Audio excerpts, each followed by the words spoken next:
Buenas tardes, yo soy Iñaki Abad. La verdad es que a mí se me hace como muy extraño presentar una actividad de esta manera.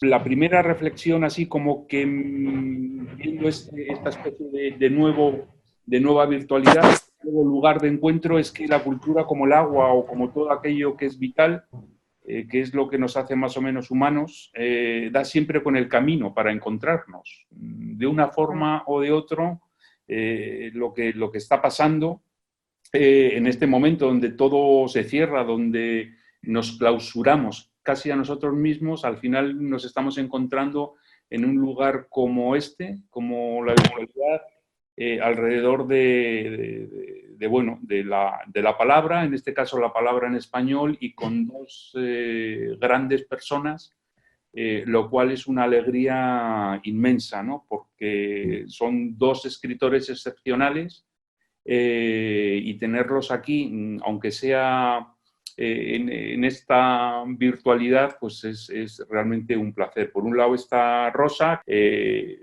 Presentar a Rosa es así un poquitín como así, vamos, tendríamos que dedicarle casi otra videoconferencia, ¿no? Así, Porque pero, soy vieja ya y he hecho mucho. No, porque yo te leo, fíjate, te leo desde Crónica del Desamor. Uf, pues eso. Imagínate, hace la semana pasada, como quien dice. 41 años. Sí. ¿Qué fue? En el 79, ¿no, Rosa? Ajá, sí, 79. Y luego Rosa, por lo menos para muchos españoles, es una especie de guía. Todos los domingos en la columna que tiene en el País, lo cual, pues bueno, viene a demostrar su generosidad y su compromiso con la sociedad en la que vivimos y sobre todo con los problemas que tenemos. Y luego, por otro lado, pues tenemos a José Manuel Fajardo, escritor también, novelista, gran colaborador del Instituto Cervantes de Lisboa, la ciudad donde vive, y también yo le leo desde pues, El Converso. Yo creo que fue la primera novela, aunque habías escrito otra antes, ¿no? Sí, había escrito Carta al fin del mundo. Eso es, que esa la presentamos en Italia, yo creo, si no me equivoco. Sí, bueno, es que aquí ya lo nuestro ya no viene de tan lejos como Rosa, que nos conocimos, acuérdate, Rosa, hace 41 años cuando publicaste Cuando éramos Crónica del pequeñitos. Desamor. Así que contigo, Iñaki, no son tantos, pero son muchos ya también, ¿eh? Son también muchos. Y bueno, y la excusa para estar aquí juntos es hablar sobre la ficción. Van a hablar ellos y, si os parece, lo que vamos a silenciar son todos los micrófonos para que dejarles hablar a ellos, y luego pues abrimos los micrófonos y podemos continuar la conversación durante otro poco más de tiempo. Entonces yo ahora mismo me callo, me autosilencio y nada, la palabra a José Manuel. Bueno, pues lo primero de todo, muchísimas gracias por estar aquí. Solo que aquí es en todas partes, ¿eh? Es una especie de panteísmo, panhumanismo. Estamos todos por todos lados aquí reunidos en este espacio virtual. Es un gusto que en estos momentos tan difíciles haya tantas personas que ven en la literatura y en la cultura un agarradero, algo que les está ayudando a vivir y a salir adelante. Y en el fondo de eso es de lo que va a tratar esta conversación, ¿no? Que tiene como título Hambre de ficciones, ¿no? Esa hambre por las narraciones, por la imaginación, por la fantasía, por las historias inventadas que nos acompaña desde siempre y que yo diría que nos acompaña de una manera mucho más asidua incluso a la que nos damos cuenta, porque si hablamos de ficciones no circunscritas solamente a la literatura, sino de las ficciones en nuestra vida, pues yo creo que nos damos cuenta que estamos realmente rodeados de ficciones continuamente, ¿no? O sea, para empezar, la televisión. Es decir, a través de la televisión nos llega una cantidad de ficción verdaderamente impresionante.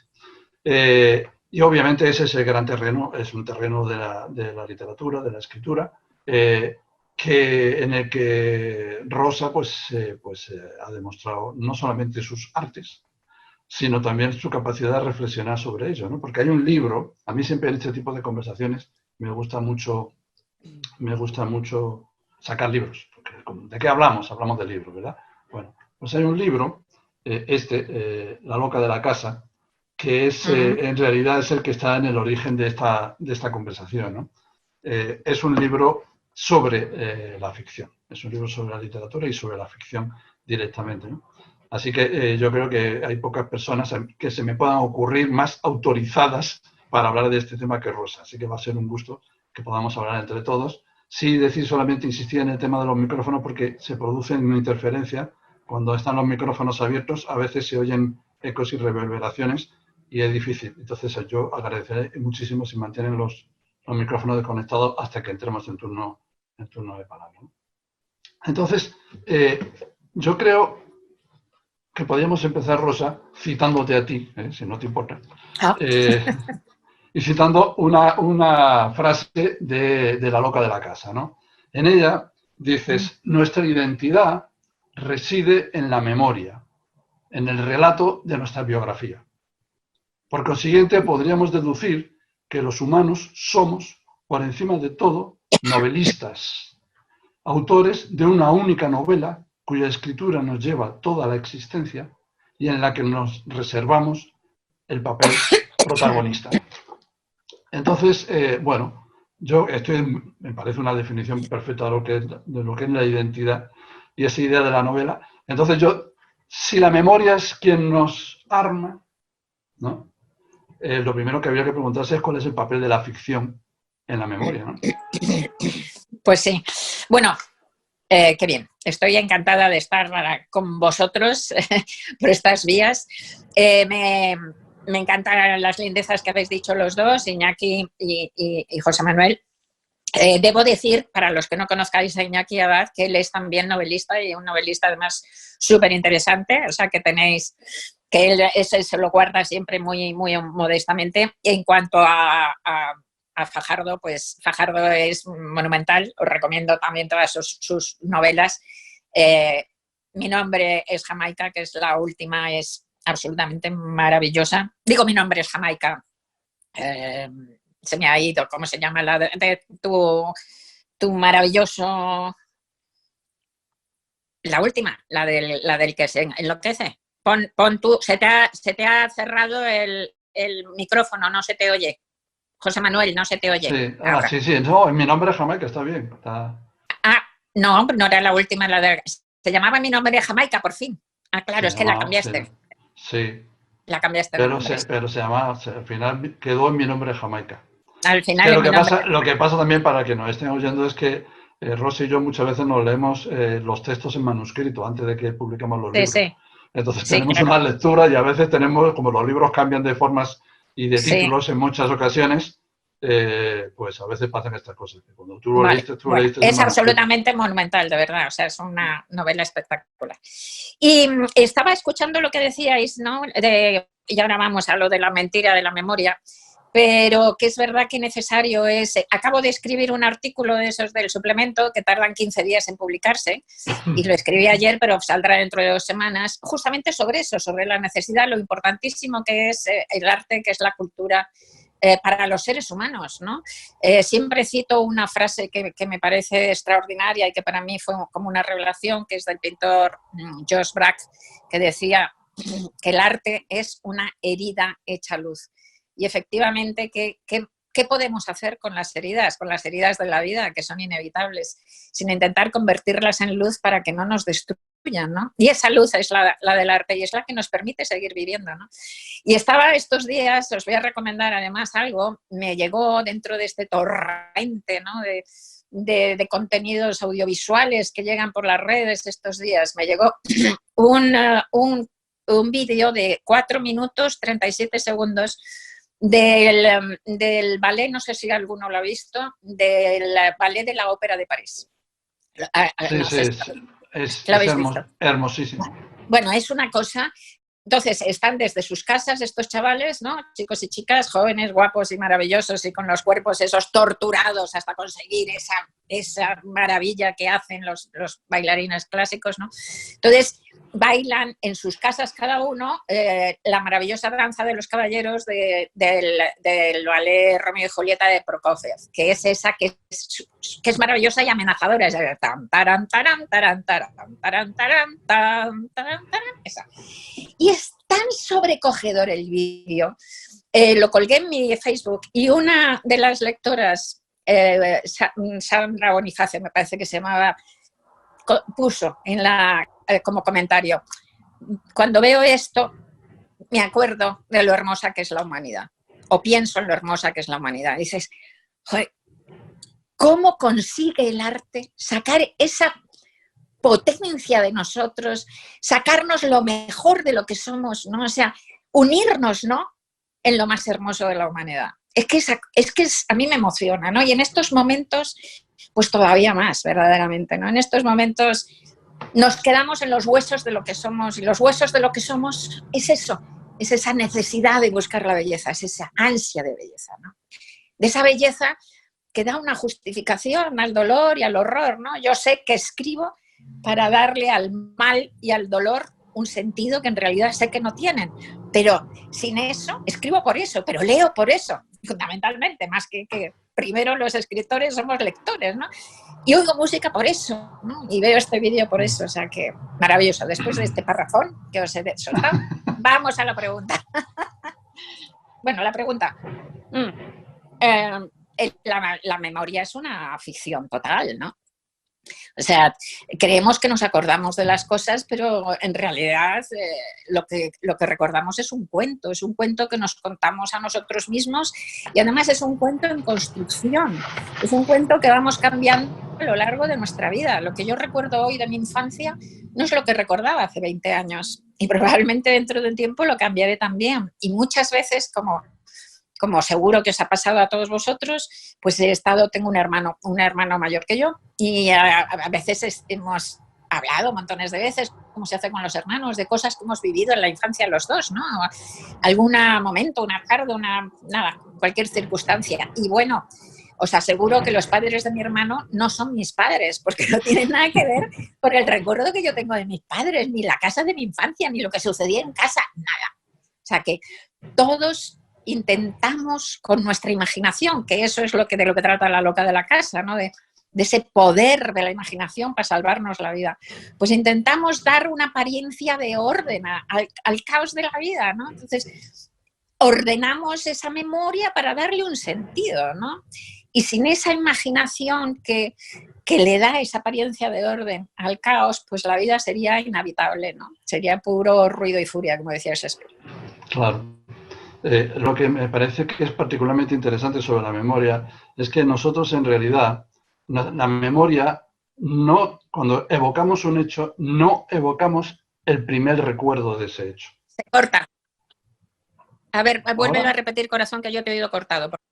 Sí. Que la memoria...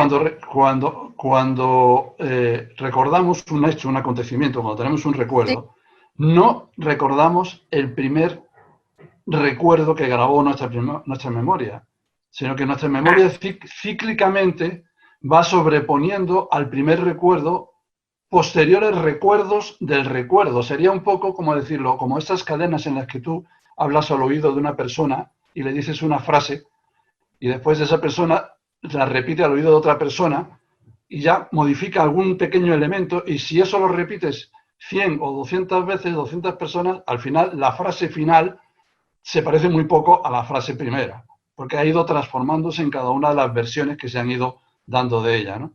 Entonces, nuestra memoria funciona de esa manera. Tenemos una primera impresión que queda y después, cuando recordamos, hacemos un relato a partir de esa primera impresión, pero ya lo que queda en nuestra memoria es el relato de esa impresión, no la impresión misma, ¿no?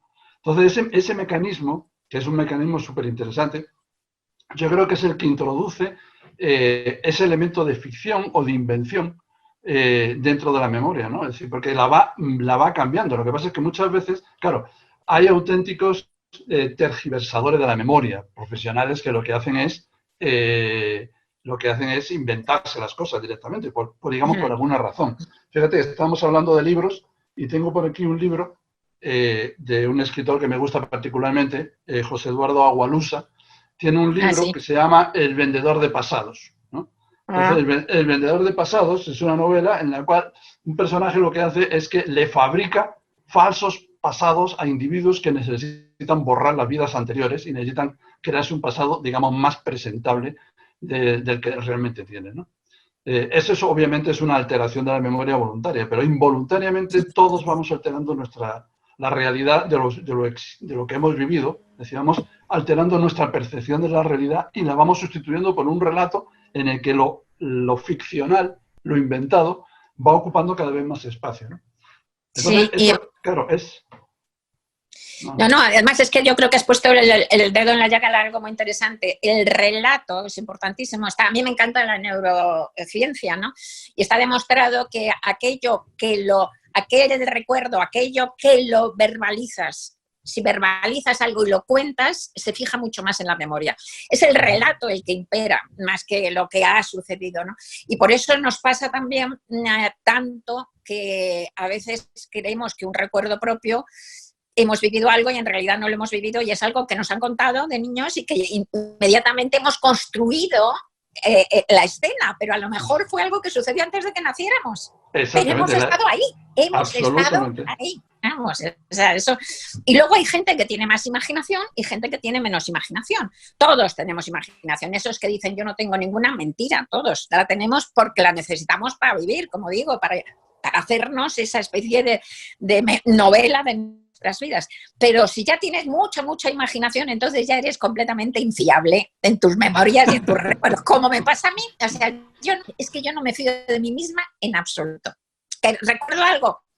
A saber, yo cuando pasan, no sé qué te pasará a ti, Fajardo, pero cuando pasa bastante tiempo de algo que he vivido, pongamos 20 años o algo así, pues recuerdo algo y no tengo muy claro si eso lo he vivido, lo he soñado, lo he escrito, me lo han contado o yo qué sé, o me lo he imaginado y de verdad que cualquiera de esas posibilidades tiene la misma sensación biográfica para mí, la misma sensación biográfica, así que no me fío nada de lo que recuerdo. Lo que me parece interesante, fíjate que hasta qué punto eso es así que tú estabas diciendo, que yo tengo una carpeta, es una carpeta en la que voy metiendo algunos textos que tienen que ver pues con cosas que he vivido y tal, ¿no? Y la tengo titulada Desmemorias, porque estoy seguro de que todo eso, si alguna vez se transforma en algo escrito verdaderamente, pues no va a dar lugar a una memoria, porque mi memoria es como un queso emmental del que solo quedan los agujeros. Así, el queso ya desapareció.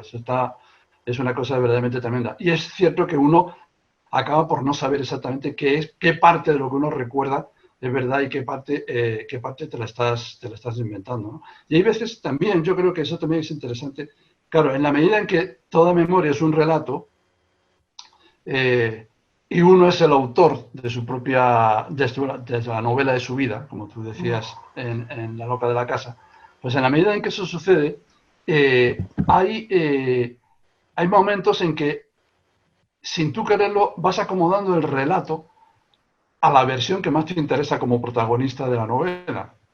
Es decir, uno tiene tendencia a ser bastante indulgente con uno mismo, en su memoria, a presentarse como más listo de lo que era, o más, en fin.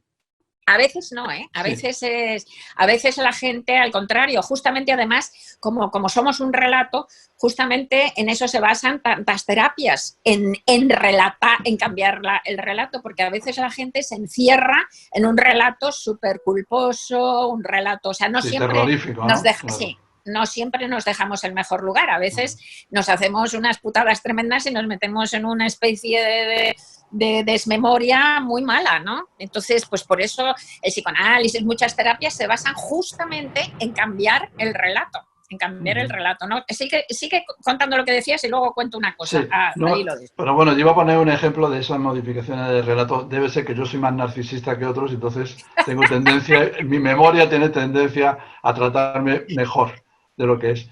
Mira, yo durante años, tú te acuerdas que yo escribí una novela hace ya salió en el 2002, una novela que se llama Una belleza convulsa. Sí, maravillosa, una sí. novela que se cuenta un secuestro de un periodista por Terrible, ETA. de ETA, sí. Y este hombre está, mientras está secuestrado, pues trata de recordar cosas de su vida, ¿no? Y entonces decidí prestarle un recuerdo. Porque ese personaje, como te habrá pasado a ti muchas veces, por ejemplo, yo sé que hay un personaje tuyo que casi nadie pensaría que es probablemente de los más cercanos a ti, porque es un personaje que es un cyborg, es un Así, sí. personaje de ciencia ficción, Ah, es Bruna Husky, de tu Husky. trilogía pero yo creo que es uno de los personajes más cercanos a ti que tú has escrito. El más cercano, es el con el que me siento más identificada, sí, sí. Claro. Y es una Pues replicante de combate, pero vamos. Bueno, tú siempre sospechas que tú tenías algo de replicante de combate. Pero en mi caso es el protagonista de esa novela, digamos que yo creo que es el personaje que de todos los que yo he escrito es el que está más cercano a mí, ¿no? Y entonces decidí hacerle un préstamo. Dije, bueno, esto es como un banco, pues te voy a prestar un recuerdo mío, un recuerdo cierto. De cuando yo estaba en el servicio militar, me tocó el momento del golpe de Tejero, del 23F, en Sí, me acuerdo. 1981. Y Me acuerdo de entonces la novela. yo estaba haciendo el servicio militar, estaba en un cuartel, me había escapado del cuartel para irme a un hotel con mi novia de aquella época, que había ido a visitarme, y pensaba regresar al cuartel disimuladamente entre la tropa que regresaba por la noche, ¿no? Pero claro, como hubo el golpe de Estado, de repente pues no había tropa en la calle, así que tuve que plantarme en el cuartel, haciéndome el tonto completamente. Bueno, el caso es que yo pensaba, después, al hacer esa novela, me di cuenta de una cosa y dije, claro, fíjate tú, si el golpe de Estado fue a las 6:20 de la tarde, cuando entraron los guardias civiles en el Congreso, y las tropas en la ciudad salían de paseo a las 6 de la tarde, o sea, 20 minutos antes de que empezara el golpe, claro, yo fui testigo de cómo el 23F fue anunciado previamente en los cuarteles. Porque Claro. ¿por qué casualmente ese día no salió la tropa a la calle? Claro. ¿No? Y Sí, sí. entonces yo estaba, y me acordaba que en ese momento yo había estado haciendo unas maniobras militares y nos habían mandado al País Vasco justamente antes del golpe de Estado para hacer ejercicios de toma de pueblos, toma militar de pueblos. Entonces yo ya ahí casé toda mi memoria, dijo, claro, primero nos pusieron estas pruebas militares para preparar el golpe de Estado, después llegó el golpe de Estado, entonces yo en realidad estuve participando, sin darme cuenta, estuve participando como soldado raso en los preparativos de un golpe de Estado. Y entonces así lo escribí en la novela y así lo he contado toda mi vida. Fajardo el Listo se dio cuenta de cómo venían las cosas porque vivió eso. Hasta que cuando estaba documentándome para la novela, estaba escribiendo eso, encontré un viejo cuaderno del servicio militar. Y en el viejo cuaderno yo había ido anotando las cosas que me ocurrían. O sea, eso ya no era memoria, era una cronología anotada, en la que descubrí que la famosa maniobra militar tuvo lugar 4 meses después del golpe de Estado. O sea, yo no Sí, había asistido a nada. es fenómeno, sí. Pero me he pasado la vida presumiendo por ahí de que yo había sido testigo de los preparativos del golpe de Estado. Entonces, Sí, quiero decir, sí. la vida, después uno, la memoria te la juega y te cambia las fechas, se acomoda el relato. Totalmente. O como dirían en el cine, por necesidades del guión, ¿no? Entonces, el guión, para que el guión quede más bonito, esos ejercicios tenían que haber sido antes del golpe de Estado, ¿no? Bueno, desgraciadamente no fueron así. En mi memoria y en mi libro sí. Es genial. No, no, la importancia de la narración, somos narración, ¿no? Decía Epicteto que lo importante a un ser humano, a los seres humanos, no es lo que nos sucede, sino lo que nos contamos de lo que nos sucede. Y es totalmente así. Lo que te iba a decir antes es que hay un estudio hecho sobre la depresión en la OMS en el año 2000, no me acuerdo cuánto, 2010 o 11 o algo así es. Y es el estudio más grande que se ha hecho sobre la depresión. Son 80 y tantas mil entrevistas con personas de 12 países, ¿no? Entre ellos España. Y entonces son montones de preguntas, ¿no?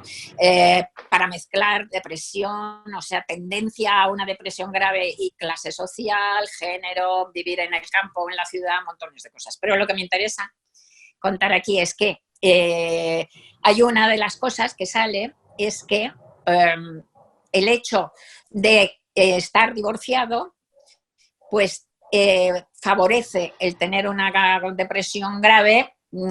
Es una de las condiciones que puede favorecer tener una depresión grave en casi todos los países, ¿no? No me acuerdo, con una tendencia muy alta, -2 me parece. Y aquí viene lo tremendo, pero ser viudo no, ser viudo o viuda no. Entonces yo me quedé atónita porque además soy viuda. Yo digo, esto no puede ser, esto va completamente en contra de la lógica, ¿no? Esto es completamente antinatural. ¿Cómo va a ser más cercano a la depresión, el divorcio, que la viudez? Entonces te pones a pensar y a preguntarte, ¿qué es lo que les falta a los divorciados para que estén más cerca de la depresión que no les falta a los viudos? Desde luego no es la persona amada, no es el futuro con la persona amada. Lo que les falta a los divorciados es un relato consolador. Porque cuando enviudas puedes hacer un recuento de tu vida y contártela de una manera apropiada, consoladora, un recuento de tu vida amorosa, un recuento de tu relación y cerrarla bellamente. Pues más fácil. Mientras que si estás divorciado o separado, no puedes hacer eso porque está tu ex dando la vara por ahí, demostrándote todo el tiempo que ha sido una catástrofe. Entonces, Sí, además está el contrarrelato. Está el contrarrelato, claro. Entonces somos un relato, ya te digo, o sea, yo eso lo tengo clarísimo. Así que nosotros, los novelistas, somos hiperredundantes porque además de pertenecer a una especie animal que vive en el relato, que es sobre todo relato, que es sobre todo esa necesidad de buscarle un sentido por medio de las palabras a la realidad, pues encima nosotros nos dedicamos a escribir, ¿no? O sea que, y hacer eso, pero redundantemente, ya te digo, vamos, fantástico. Por eso es tan fantástico escribir, se lo recomiendo a todo el mundo. Mira, hablando de escribir, de relatos, hace 5 días se nos murió a Rosa, a Carla, que también está por ahí, a mí, a muchos amigos. Se nos murió un amigo de estos del alma, de los que no se pueden morir, es decir, de los que resulta increíble que se haya muerto, que es nuestro amigo Luis Sepúlveda, el escritor chileno, ¿no? Y Luis, que murió a causa del maldito coronavirus en cuestión, ¿no? Y yo creo que si hay un escritor que encarna, pero ya hasta el paroxismo, hasta el delirio, la capacidad narrativa ficcional, el modo en que la literatura entra en la vida y se puede hasta señorear de ella, yo creo que ese sería el caso de Luis, ¿no? Luis, que era bueno, los que no lo conozcan, hay un libro que seguro, se lo voy a mostrar aquí, pero seguro que ya les sonará, que es un viejo que leía novelas de amor. Es la novela de Luis, la más conocida, una novela bellísima. Y tiene otro libro que aunque no es más conocido, es mi favorito de Luis, que se llama Patagonia Express. Es buenísimo también, sí. Que es un libro maravilloso, ¿no? Y en Patagonia Express voy a leer una frase que estoy seguro que te va a encantar, porque yo creo que es la mejor definición de Luis Sepúlveda, no solo de Luis, sino también de lo que es nuestra actividad como escritores, de lo que es el arte de la ficción, ¿no? Él está en Patagonia, está hablando con un lugareño, y en ese momento el lugareño le dice: en esta tierra mentimos para ser felices, pero ninguno de nosotros confunde la mentira con el engaño. Entonces, sí, es perfecto. Yo creo que es una definición hermosa de lo que es la literatura. Es la mentira que no engaña. Es decir, la ficción es la mentira que no engaña. Es la mentira que en realidad y paradójicamente ayuda, es como el foco de luz que ayuda a dar dimensión a las cosas, a proyectar las obras, ¿no? Las cosas que están más allá de las palabras, ¿para qué sirve realmente? ¿Para qué sirven los mitos? ¿Para qué sirven los cuentos infantiles? ¿Para qué sirven los mitos fundacionales, ¿no? Y tal, pues para poner palabras donde no hay palabras. O sea, toda aquella parte que ignoramos de nosotros, que es tan grande, que es inefable, ¿no? Y entonces no los puedes, esas esas zonas de oscuridad que son la base de lo que somos, pues no las puedes atrapar por medio de una palabra ordenada, racional. La tienes que atrapar por medio de esa especie, como el espejo de la gorgona, ¿no? El espejo del relato, el espejo del cuento, el espejo del mito. Así que esas mentiras, evidentemente, van al fondo, al corazón de las cosas. Intentan entender simbólicamente lo que somos, ¿no? Eso está clarísimo, ¿no? Y estabas hablando, mientras estaba hablando antes también de todo eso, de cómo mentimos, nuestra memoria es tan mentirosa y cómo los que tenemos imaginación no somos fiables, me estaba acordando todo el rato de Lucho, porque, como tú bien dices, era de una exuberancia creativa, imaginativa, y verbalmente era un narrador oral formidable. Y no había solución de continuidad, en efecto, entre sus historias, que si hay alguien aquí que no le haya leído, yo ruego que lo leáis, porque de verdad que es un escritorazo descomunal. Y leed Un viejo si no habéis leído nada, porque es imposible que no guste esa novela.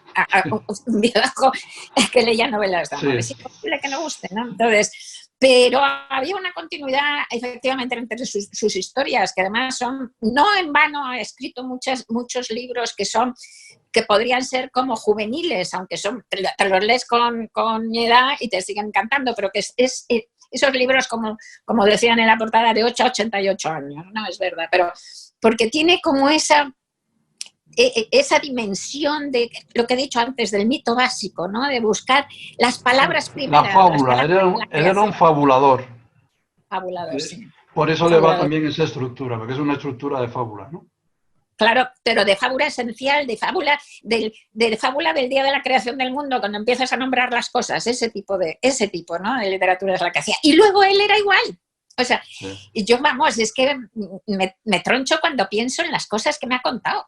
Bueno, cosas increíbles.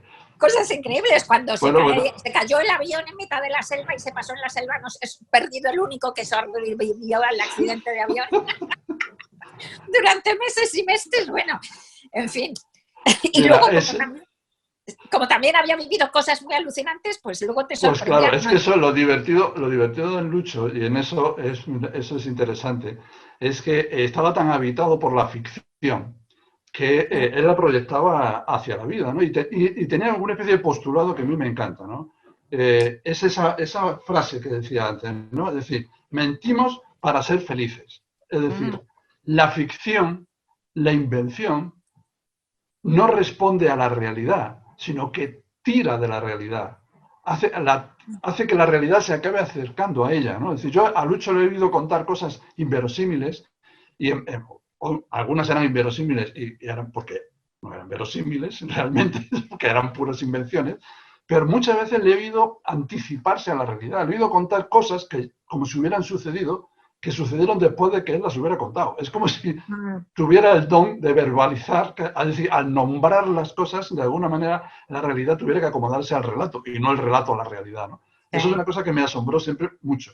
Y más todavía me asombraba el hecho de que su pasión por la invención era tal que hay un montón de historias de Lucho auténticamente asombrosas que yo conozco y que él no contó nunca en público. Por ejemplo, si hubiera llegado un día diciendo, no, es que Vittorio Gassman me ha escrito para decirme que quiere volver al teatro y que me ha pedido que le escriba un monólogo para hacer su regreso al teatro. Y entonces y además me ha dicho que me invita y que lo va a hacer el día de mi cumpleaños para felicitarme en mi cumpleaños en público. Entonces, ¿qué hubiéramos pensado todos? Ya está Lucho en sus delirios. Entró en plena fase de invención. Problema, pues que yo estuve ese día en el teatro. Y efectivamente, estaba allí Vittorio Gassman en el Teatro de Trieste. Efectivamente, leyó un monólogo que efectivamente Luis le había escrito para esa ocasión. Efectivamente, lo había puesto el día del cumpleaños de Luis. Y cuando estaba leyendo el monólogo, que lo tenían en unas hojas, así, Gassman empezó a lanzar las hojas al público así mientras bajaba del escenario, recorrió el pasillo central de butacas, se fue a donde la butaca de Luis Sepúlveda, le puso la mano en el hombro, terminó el monólogo, dijo al público que era el autor de ese monólogo y que era su cumpleaños. Y entonces el teatro entero se puso en pie, una ovación brutal. Bueno, eso Luis no lo contó nunca. Claro. Eso lo sabemos Claro, los que estuvimos allí. Primero porque no tenía por qué alardear de nada, porque tenía como todo muy... Y segundo, porque no era lo suficientemente aventurero y nada.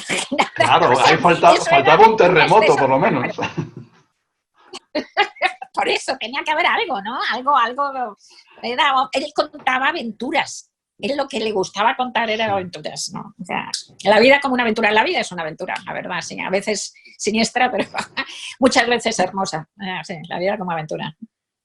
Pero bueno. La verdad, no sé, vamos a extrañarle mucho. Yo no sé. Mira, y hablando de extrañar, y no me quiero poner trágico, pero hay una cita que tenía aquí anotada de otro amigo que también se fue Enrique. hace un año, Enrique de Eris, una novela maravillosa que se llama Mentira, por Mentira, favor. que viene Mentira. al dedillo de todo lo que estamos hablando, ¿no? Bueno, Mentira es una novela, es otra de esas novelas que yo quiero recomendar porque es imposible que haya alguien al que no le guste Mentira. Entonces, y justamente, como veis por ese título, justamente habla de eso, de la necesidad del relato, justamente, exacto. O sea, todo lo que hemos hablado hasta ahora se queda, empalidece, si os leéis Mentira, que os ruego que os la leáis. Aquí en el confinamiento os va a venir muy bien. Fíjate que aquí hay la hipótesis de la novela, os lo digo simplemente porque no voy a revelaros nada en particular porque se sabe desde el principio, es una mujer, una antropóloga que en un viaje en avión por Centroamérica sufre un accidente, la dan por muerta y decide, porque queda aislada en un poblado ahí perdida en la selva, se entera que la han dado por muerta y en vez de desmentirlo, decide darse por muerta y ver qué pasa. Ver qué pasa con su familia, con sus amigos y con su vida si ella realmente estuviera muerta, ¿no? Esa es la novela, ¿no?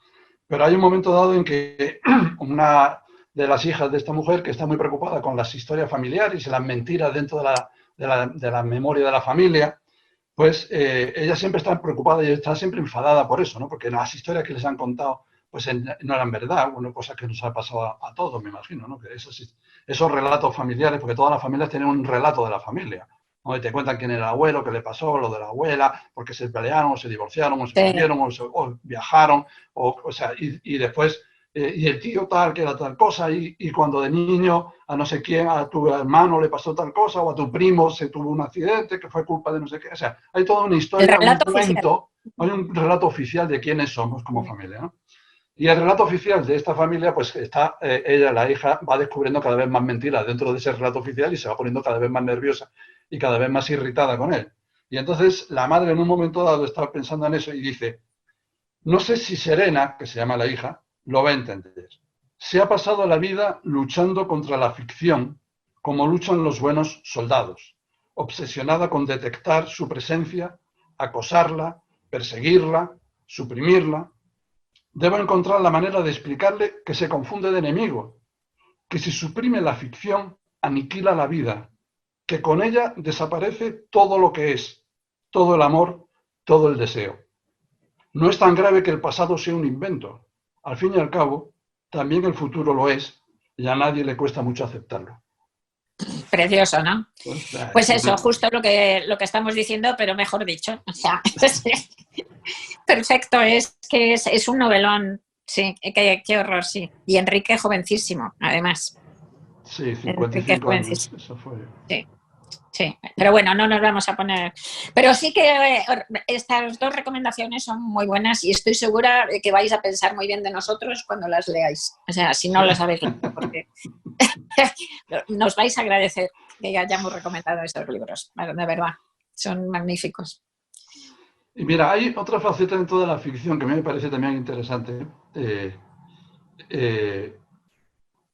y para la que voy a citar también otro. Como ves, he hecho mis deberes, me he puesto... yo soy así soy muy atildadito con estas cosas. Currante.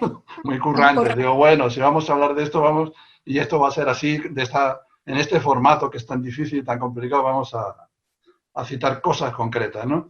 Y entonces es una cita de un cuento de Jorge Luis Borges, de su libro Ficciones, que es un libro que no sé si lo veis, pero lo tengo, está como hecho polvo, porque aquí en la primera página dice que lo compré el 21 de mayo de 1979, que debe ser más o menos cuando te conocí a ti. Cuando nos conocimos, sí. Exactamente. ¿Vendrías ¿no? con el libro bajo el brazo? Probablemente, porque además yo era entonces un pedante insufrible. Y entonces, en uno de los cuentos de Borges, habla de un personaje y dice que el propósito que lo guiaba no era imposible, aunque sí sobrenatural. Quería soñar un hombre, quería soñarlo con integridad minuciosa e imponerlo a la realidad. Bueno, eso es lo que hacemos los escritores. Esa es la definición. Cuando escribimos una novela, cuando creamos un personaje, creamos hombres y tratamos de hacer ese acto sobrenatural de imponerlo a la realidad. Y a veces ocurre. Porque, por ejemplo, yo a veces me digo, yo creo que el Quijote tiene más carne y más hueso que mucha gente que me he cruzado en la vida. Que es un referente en nuestra vida. Cuando tú dices de alguien que es un Quijote, sabes de lo que te están hablando. Pues sí. Es como si fuera, no sé, a veces tengo la sensación de que es alguien que de verdad existió. Es decir, que debería haber una... Bueno, de hecho, Unamuno lo hizo, la biografía del Quijote, ¿no? Es decir, la vida de Don Quijote y Sancho, que escribió Unamuno, en realidad es tratar al personaje como una biografía, como si fuera un ser de carne y hueso, ¿no? Tú, por ejemplo, tú no sientes que alguno de tus personajes están muy cerca de esa corporidad. Pero todos, prácticamente todos. O sea, qué suerte. No, sí, no, pero no para los demás, quiero decir, para mí, yo no pienso para ti, que... Claro. Para mí, estoy hablando de para mí. Sí, claro. Para mí, para los demás no tengo ni idea, pero es que además yo no tengo la sensación de que yo haya inventado, ¿no? Creado, imaginado un personaje. Más bien, a veces tengo la sensación de que los personajes me imaginan a mí, en el sentido de que yo no los he escogido, ¿no? Aparecen en la cabeza y empiezan a moverse y empiezan a contarme la historia, y es así, es que es así, parece como que me estoy soltando ahí una cosa para que quede bonita, pero lo cierto es que es exactamente así. Y además te tienes que vivir dentro de todos los personajes y son ellos los que te cuentan la historia. Yo creo que un autor maduro es el que tiene la humildad de dejarse contar la historia por sus personajes. ¿Por qué? Porque tiene que tener la humildad de borrar el yo consciente y dejarse contar la historia por el inconsciente, porque en realidad las novelas son sueños que nacen del mismo lugar del inconsciente de donde nacen los sueños nocturnos, ¿no? Así que tú no sabes de lo que estás hablando. En realidad son los personajes que es tu inconsciente el que te tiene que explicar, ¿no? de qué va la historia. Pero por lo menos para mí, decía Julio Ramón Ribeiro, el peruano, que una novela madura exige la muerte del autor, no es la muerte real, ¿no? Es la muerte metafórica de ese yo consciente, efectivamente, ¿no? Tienes que borrarte y servir como de medium a esos personajes. Y me ha pasado tanto que tienen ellos vida. Ya te digo, si no, no podría escribir novela. Todos para mí tienen vida, desde el primero hasta el último. Todos son personajes, son personas, ¿no? Y me ha pasado tanto que muchas veces, ya sabes, tú bien sabes, Fajardo, que las novelas las escribes un poco en el aliento del protagonista o de la protagonista. Digamos que es la voz principal que te va arrastrando, ¿no? Entonces, de repente, siempre lo digo cuando doy clases de creación, de escritura creativa. Entonces, yo montones de veces he escrito una escena, he escrito un capítulo en donde aparecen otros personajes secundarios y como va el personaje principal contando la historia con esa violencia a veces con la que la cuenta, pues cuando aparecen otros personajes siempre digo a la gente cuando doy clases, en cada uno de esos capítulos y de esas escenas, después de escribirla, hay que volver a repasarla toda la escena desde la cabeza de los otros personajes que participan.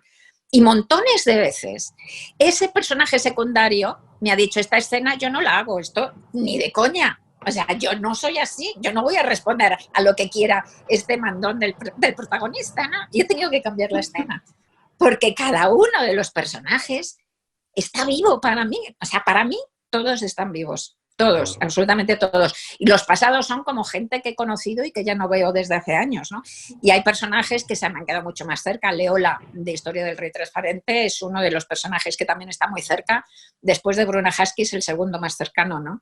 Y Bruna Husky está todo el rato, ¿no? Pegada a mí, a mi perra.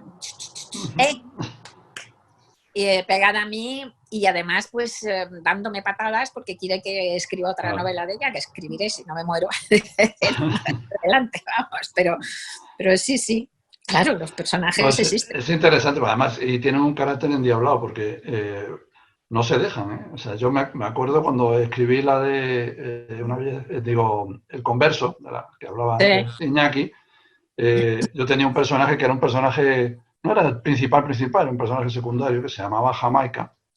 Maravilloso, el que estoy volando. Entonces yo lo tenía allí y lo tenía para la segunda parte de la novela, le tenía destinado una serie de peripecias y un papel importantísimo en la vida del narrador. Y el barco donde viajaban se mete en una tormenta y a este hombre se le da por subirse al palo mayor a cortar las jarcias para que el velamen no se lleve el barco de por medio.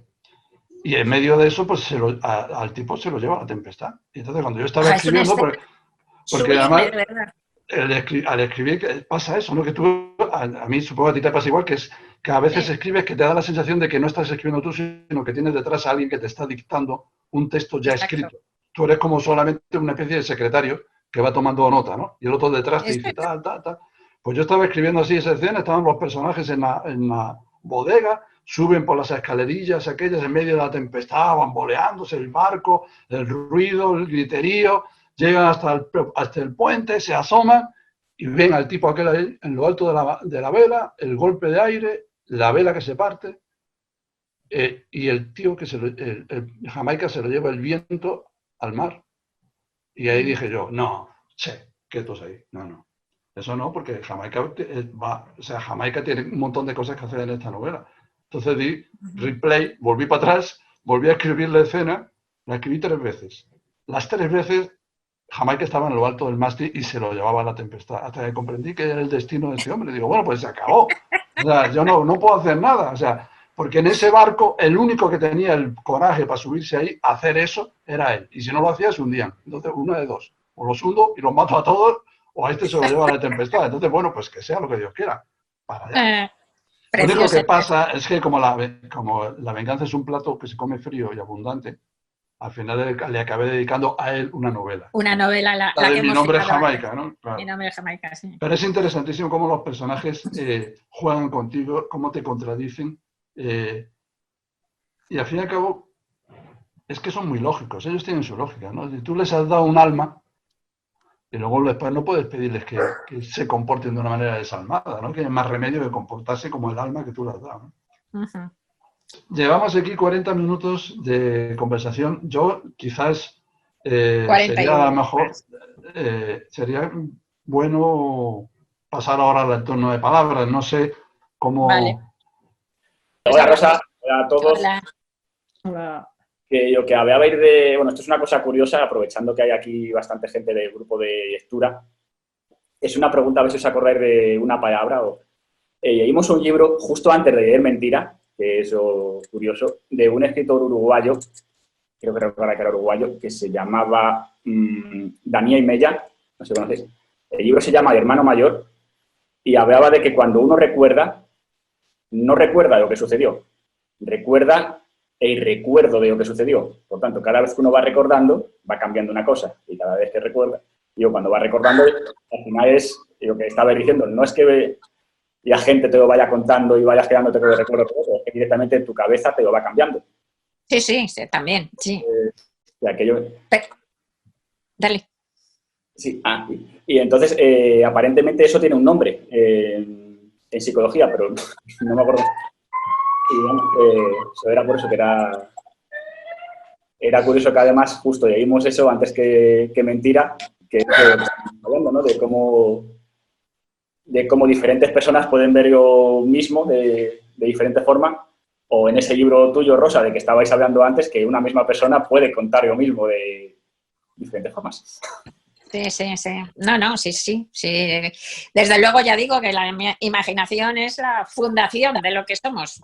O sea, ese relato que insisto que además cambiamos.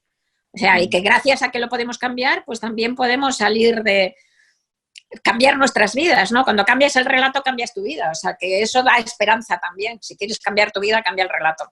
Entonces, es un arma, digamos, es una herramienta poderosa. Sí. Me gustaría hacer una pregunta que tiene y no que ver con lo que estamos hablando de la imaginación y de todo eso. Aparte de lo que nos ha pasado a nosotros de perder a alguien querido, he hablado con otras amigas y amigos escritores y dicen que esta especie de reclusión forzada, que en el fondo cuando dijimos tenemos que estar en casa, no podemos hacer esto ni lo otro, que bueno, voy a terminar el libro que estoy escribiendo, ahora tengo tiempo, no tengo otros compromisos, y me he quedado se me ha parado todo, me ha cortado todo. No sé si a ustedes también les ha pasado lo mismo, de pensar, ahora tenemos tiempo de terminar, porque no va a tocar el teléfono, no viene nadie a visitarnos, no tenemos que ir ni aquí ni allá, vamos a poder dedicarnos realmente a escribir. Y es como si de repente tuviera así como un rechazo hacia la computadora y los manuscritos y lo que estaba escribiendo, y sé que me faltan así por alto, así unas 80 páginas para terminar la novela, y no la puedo tocar. No sé si a ustedes les pasa lo mismo o no. Es como si se hubieran dormido los personajes, ¿ves? Y están en otro pues no lado. sé qué le habrá, sí, no sé qué le habrá pasado a Fajardo, ahora que nos lo cuente, pero Cristina, tienes toda la razón. Yo he hablado con bastantes escritores también en estos días y tal, y no escritores también. Hay una falta de concentración, hay una dificultad para concentrarse. Parece ser que es un rasgo muy común que nos ha pasado como a todos. Curiosamente, yo lo que hago en mi vida, intento reunir semanas juntas, así libres, y me voy precisamente a Cascais, en donde tengo un apartamento, me voy con mis perras, y es como el paraíso para mí. Me voy allí, lo sabe muy bien Fajardo, que me encierro absolutamente, me voy allí con ellas y lo único que hago es pasear a las perras por la mañana, hacer gimnasia, escribir, leer y ver alguna peli, nada más. Y me puedo pasar 4 semanas sin ver a nadie. Cuando me voy a ir, le llamo a Fajardo y digo, vamos a cenar y tal, que me voy, y ya está. O sea, vida de confinado puro, y en esas tiradas de aislamiento estoy más feliz que una perdiz. O sea, y además súper, súper creativa. Ahí me he hecho las partes más importantes de todas mis novelas, he salido de los atrancos. Bueno, me encanta esa vida. Pero aquí, que es la misma vida de confinamiento, aquí no ha funcionado así o no funcionaba así. Ha sido muy difícil concentrarse porque entra naturalmente el dolor, el ruido del mundo, el dolor del mundo, la preocupación, la muerte de la gente querida, la angustia por lo que va a pasar en todos los sentidos, económicamente, vitalmente. Es terrorífico. En un sitio en donde, como aquí en España, hoy 400 y pico, pero han estado muriéndose 900 personas al día, ¿no? Sin poder despedirte de ellas, sin poder... Es muy difícil concentrarte, ¿no? Sin embargo, pese a ello, he hecho un esfuerzo y he conseguido, más o menos, no tengo media cabeza volada, pero, y por ejemplo, tenía una novela que la estaba terminando, me faltaba la revisión final, y aunque me pasé una semana que no me podía sentar directamente, luego ya me senté y la he terminado. La acabo de entregar, la he terminado y saldrá el 27 de agosto con Alfaguara, que se llama La buena suerte. Así que si te esfuerzas puedes, pero aún así me cuesta leer, me cuesta, bueno, luego me meto ya y leo, pero de entrada hay como si la cabeza no estuviera del todo sobre los hombros. No, leer, puedo leer libros de otros. Ahora, leer lo mío o releer para ver si quiero cambiar algo, no. Tengo el libro exactamente en la misma página, los apuntamentos en la misma página, el computador en la misma página, que decir, no, ni una palabra. Yo lo he No. podido sobrellevar y además te diré que cuando ya conseguí meterme, la verdad es que fue una ayuda impresionante. Una ayuda para poder colocar un poco el mundo. ¿Y tú, Claro. Fajardo? En mi caso lo que pasa es que yo terminé hace poco una novela, o sea que ahora mismo no estoy escribiendo una obra mía. Sí, sí. Estoy escribiendo, pero es una escritura vicaria, es decir, estoy traduciendo. Y lo que estoy traduciendo es algo verdaderamente monstruoso en todos los sentidos. Monstruoso de calidad, monstruoso desde el punto de vista ético, porque es una monstruosidad. Con una extraña concomitancia con lo que estamos viviendo, porque es como la narración de una narración prácticamente infernal del caos, que es la trilogía alemana de Louis Ferdinand Céline. Estoy traduciendo De un castillo a otro, Norte y Rigaudon. Céline fue un grandísimo escritor con un lenguaje torturado y brutal que traducir es como escalar el Everest con los dientes. Es una cosa verdaderamente terrorífica. Es dificilísimo. Me está llevando un tiempo loco. Que además fue un hombre que tuvo una posición política y ética atroz durante la Segunda Guerra Mundial, porque él apoyó al gobierno de Vichy. Era un racismo y un antisemitismo feroz.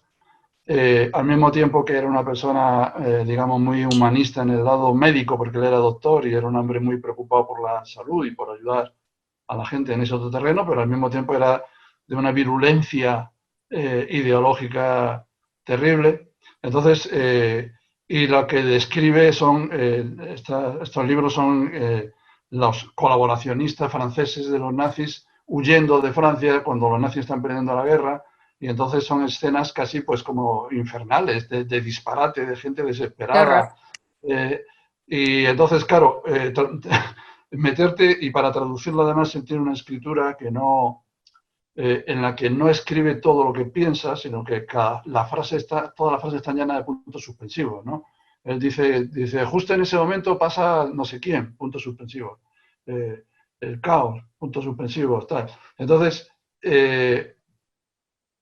cuando traduces tienes que meterte en la cabeza de este hombre, que es una cabeza en donde a uno no le gusta entrar, porque lo que te encuentras en ella no te gusta nada, pero tienes que meterte en su cabeza para seguir su hilo de pensamiento y cuando el texto son como fragmentos, son como flashes de un pensamiento que no está todo dicho. O sea, quiero decir, es una tortura atroz traducir eso. En medio de esto, es a tal punto es así que, fíjate, a mí me ha hecho un efecto contrario. Estoy escribiendo un texto sobre traducir a Céline en medio de lo que estamos viviendo, porque me provoca unas reflexiones tremendas. Hay como una especie de espejo deforme de la realidad. Y entonces, en ese sentido, pues, mira, a mí sí me ha ayudado a este encierro a trabajar eso, ¿no? O sea, estoy súper concentrado con eso. Si fuera un texto mío de creación, probablemente estaría como Cristina, estaría en un estado pero lo puedes flash, superar. ¿no? Pero... Cristina, lo puedes superar, de verdad. Yo además, como he tenido que trabajar porque tenía que publicar las columnas y sigo haciéndolas. La primera columna que hice es que no la podía escribir y saqué una mierda y ahora ya estoy otra vez entrando. O sea, es disciplina, ponerse, sentarse, obligarse y de verdad que ayuda. Supongo que lo habremos pensado todos en estos días, ¿no? Yo no sé, yo no soy de los optimistas que piensan que cuando todo esto pase vamos a ser mejores y la sociedad va a ser más buena y nos vamos a dar cuenta de cómo están las cosas, y etcétera, etcétera, porque, por desgracia, la historia de la humanidad, que ha vivido catacumbes tremendas muchas veces, pues no suele ser eso lo que pasa, por desdicha. Claro. Ojalá pasara, ojalá, pero yo tengo mis reservas de que sea lo que va a pasar.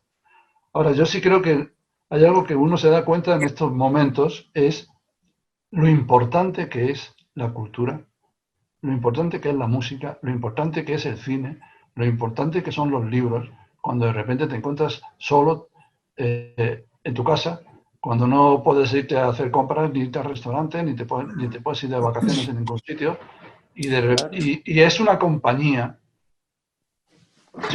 impresionante. O sea, en estas soledades que tienen tanto como de de negación de la vida, ¿no? Porque es como si de repente te convirtieras en un insecto que está dentro del capullo encerrado, esperando a renacer, ¿no? En esta soledad, el arte es lo que te recuerda la grandeza que llevamos los seres humanos dentro, es lo que te pone en comunicación con el universo, con el mundo, con el hecho de ser, ¿no? Y aquí se ve como una fuerza tremenda, ¿no? A mí yo me imagino que quienes dirigen la economía y se encargan de hacer presupuestos y todas estas cosas, pues seguirán, como siempre, invirtiendo en banalidades, pero si al menos después de todo esto sirviera para que se diera un poco de valor a lo que ha perdido tanto valor en nuestra sociedad, ¿sí? A esa capacidad de creación del ser humano. Bueno, pues no diré que lo que he vivido valdría la pena, porque nada vale la pena cuando hay tantos muertos, pero al menos eso habríamos sacado adelante, ¿no? Lo que pasa es que yo no sé si habrá la inteligencia para hacerlo, ¿no? Pues es lo que decíamos antes, ¿no? Al principio del valor el valor esencial del arte en general para los seres humanos, ¿no? Pero yo no estoy no soy tan negativa, ni mucho menos. De hecho, hemos ido aprendiendo. Luego se puede olvidar, porque el progreso no es obligatorio, es decir, podemos perder. Y ya la historia ha demostrado cómo ha habido colapsos, ¿no? de conocimientos, de civilizaciones y de todo, pero sí que hemos ido aprendiendo cosas, pues no sé, de repente después de Hiroshima, ¿verdad? Y Nagasaki, pues ha habido que ahora podemos irnos otra vez a la mierda, ¿no? Cabezas nucleares que vayan por ahí, por el mundo, pero hubo como un acuerdo creciente, ¿no? Con miedos y tal, de que eso no podía suceder, que había que cortar las cabezas atómicas, ¿no? O después de la Segunda Guerra Mundial se creó el estado de bienestar, luego nos lo hemos cargado en la última, pero duró unos años. Es decir, que hay maneras, creo que hay aprendizajes que podemos sacar, y no solo el de la cultura, tenemos que sacar el aprendizaje de que hay valores esenciales que hay que cuidar en una sociedad, y yo creo que lo vamos a sacar, como por ejemplo la sanidad pública, que aquí en la derecha la ha intentado desmantelar y casi la hirió de muerte, y ahora yo creo que va a salir muy reforzada. La sanidad pública, la educación, I+D, o sea, tenemos que pagar, invertir en I+D, porque es lo que nos permite además enfrentarnos a este tipo de cosas, o cambiar la manera en que tenemos la economía mundial. Es que es absolutamente demencial que de repente todo Occidente delegue cosas tan importantes, humildes pero importantes, básicas, necesarias en los hospitales para operar, como las mascarillas, que solo se hagan en Asia, que solo se fabriquen en Asia. ¿Por qué? Porque por ahorrarnos unos céntimos miserables, ¿no? Gianfranco.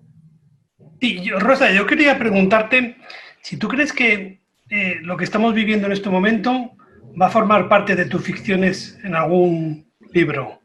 Sí, bueno, me lo ha preguntado ya un montón de gente y es una pregunta muy sensata y que me la pregunto yo también. Lo que pasa es que en mi caso, por lo menos, yo no me gusta nada hacer narrativa de lo inmediato mío, de mi vida, por ejemplo, pues no.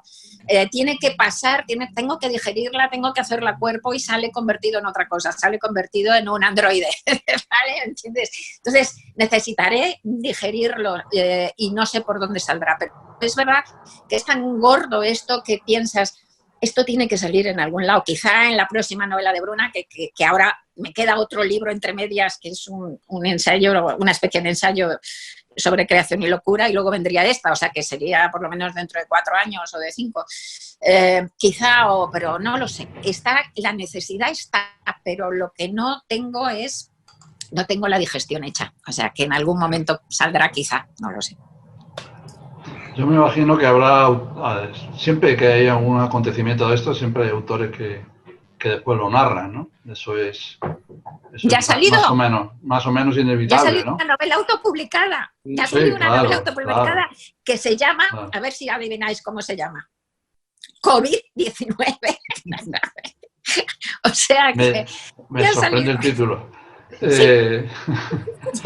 Pero lo que sí creo que va a ocurrir es, como ha ocurrido con otras cosas, aparte de los narradores de esto, es decir, de los que vayan a narrar el COVID-19, pero yo sí creo que van a salir muchas cosas sobre las experiencias digeridas, como tú decías, ¿no? Por ejemplo, la experiencia del encierro. A lo mejor no es que alguien vaya a escribir una novela sobre el encierro durante el COVID-19, pero habiendo vivido una experiencia de encierro, es fácil que esa experiencia de encierro, a lo mejor transformada en un accidente en un submarino o en una casa aislada en una montaña, por una... Tú en La belleza convulsa podrías haberlo hecho. Claro, lo que dice Ana Belleza Convulsa podría haber salido de esto, ¿no? Por ejemplo. Pero Exacto, sí. hay experiencias que están asociadas a lo que estamos viviendo que seguramente van a alimentar muchas obras literarias, porque al fin y al cabo las obras literarias se alimentan de eso, ¿no?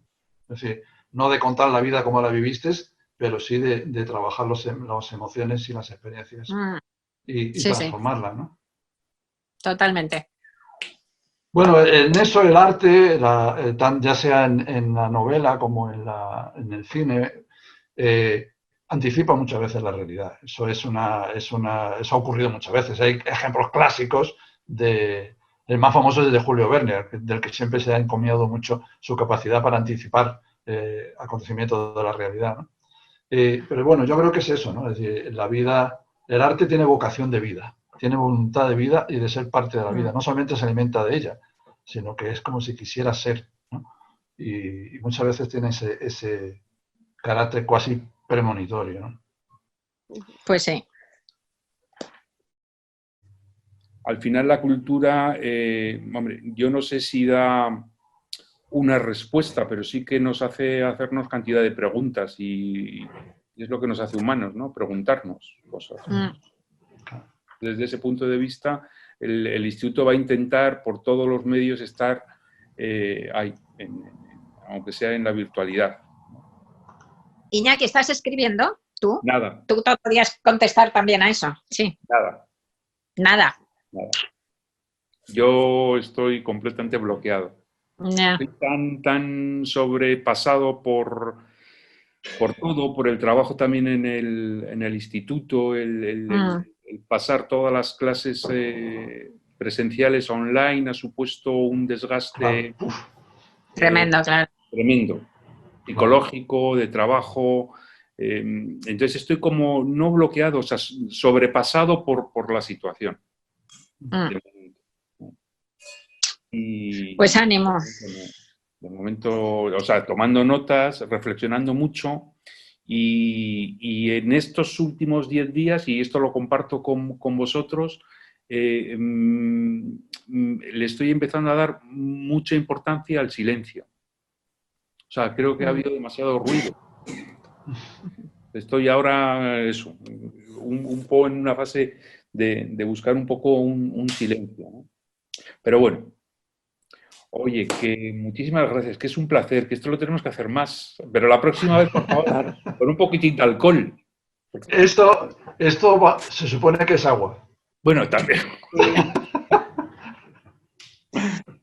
Bueno, chicos. Oye, chicos, de verdad, gracias. Muchas gracias. A los que estéis tan lejos, que os habéis acercado desde el otro lado del océano y todo, pues gracias especialmente. Bueno, cuidaos y nada. Y a escribir. Gracias. Muchas gracias. Gracias a vosotros.